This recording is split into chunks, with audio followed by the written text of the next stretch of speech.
the memorial. We're here at the Phokeng Conference Center just outside of Rustenburg in Northwest. We have seen the memorial service of Semane Molotlegi, go on as planned since the 10 a.m. this morning.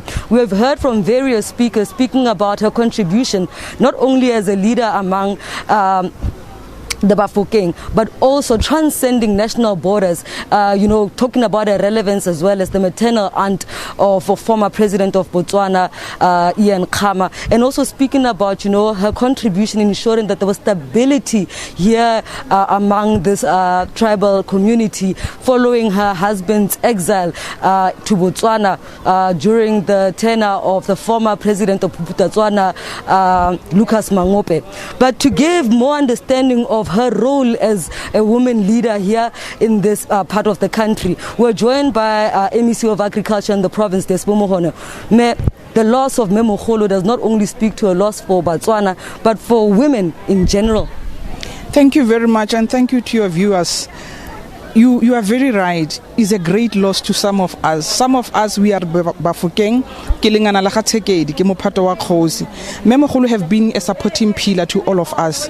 In all the portfolios that I've occupied as government, she has been there for me. You could have realized if I have an activity around here, she'll be here.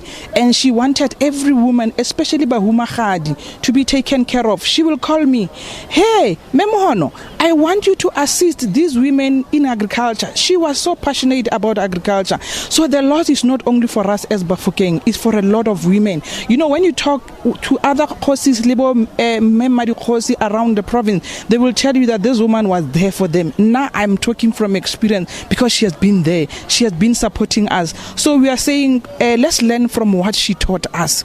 She was a very humble woman and she was among the people. Let's learn something from her life and take that with us so that we can improve a lot of people's life. Let's not be selfish. She was not selfish in offering his services to the people. She didn't care whether Omofukeng, whether you come from where, but she was passionate about every human being, especially women. Now, MEC, I'm sorry to interrupt you like that, but we've seen that an official funeral was not offered to the family. How do we then ensure that, proper homage is paid to her?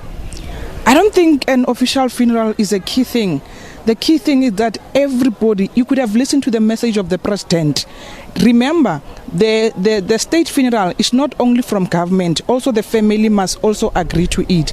But as the state was trying to come in, that's when the family says one of the wishes Taha Memogolo is that she don't want a state funeral because she didn't know there would be corona. She wanted everybody to be part. That's how it's not being offered. It's not because a government didn't want to offer, it's because it's one of the wishes Taha Memogolo. That is why you don't see a state funeral. But for me, it's more than a state funeral. All the condolences we are getting throughout the world, for me, they means a lot, and that's what we need as a nation. Thank you very much for your time, MEC. Quite a significant word that is coming from MEC there, that not only a state official funeral will give, credence to the woman that was Memogolo Semane Molotlegi. But to understand who this auspicious character was, we're joined by a long-time friend of the family and Memogolo.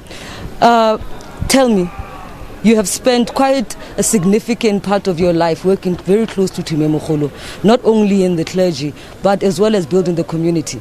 What do you remember about this auspicious character? It's so hard to describe adequately Memogolo. This was a lady who had such a huge heart for people. Whoever she met, whatever group she met, she was able to relate to them in a very personal way, in a way which touched their lives, in a way which spoke to them.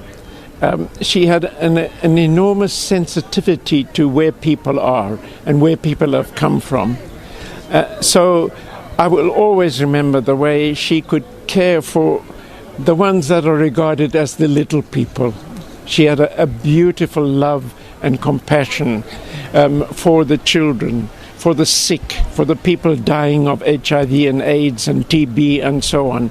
She came to be a presence to them. She came to give them courage, to give them hope to go on, even to give them peace in their heart to die in dignity. Now, Bishop, speaking about that dying in dignity and her compassion for the most oppressed, you also spoke quite pointedly about her also bearing the brunt of the worst that was facing the royal family in the 80s and maintaining, credence of this community. Yeah, well, she was arrested, she was imprisoned, her husband had to go into exile in Botswana. She came here, and then, as I said, in March 21st, 91, the Lucas Mangope exiled her, that she could no longer stay in Phokeng, and that terrible day when they shot us and all that sort of thing. That didn't break her. It made her make an option for the people with courage, no matter what was going to happen. I mean, one of her trips back to meet the Khotla, to meet the Khosana, to meet the community members, they caught her breaking her exile. And they were going to bring a case against her at Mokwasi Magistrates Court. We all went there singing and praying. It was dismissed. But that was the kind of person she was. No matter what the oppression they heaped on her, and it was terrible. It really was terrible what they did to her, to this great lady.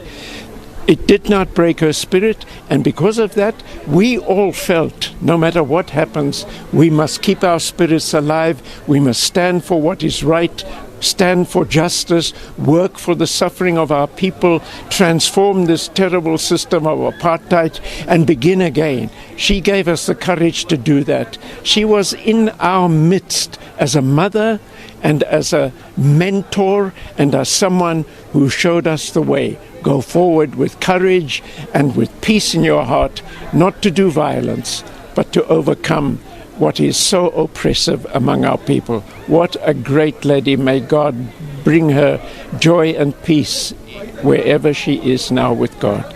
A profound depiction indeed. Thank you very much for your time, Bishop. Taking from what the Bishop has said there, that the character of Memogolo Semane does not only epitomize, the credibility of her reign both here while her husband was in exile in the 80s, but also maintaining, stability while her sons also led after her husband's passing.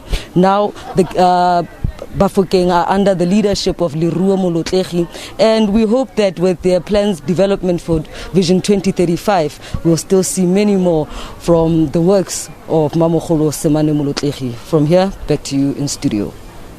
We'll have more news for you after a short break. Do stay tuned.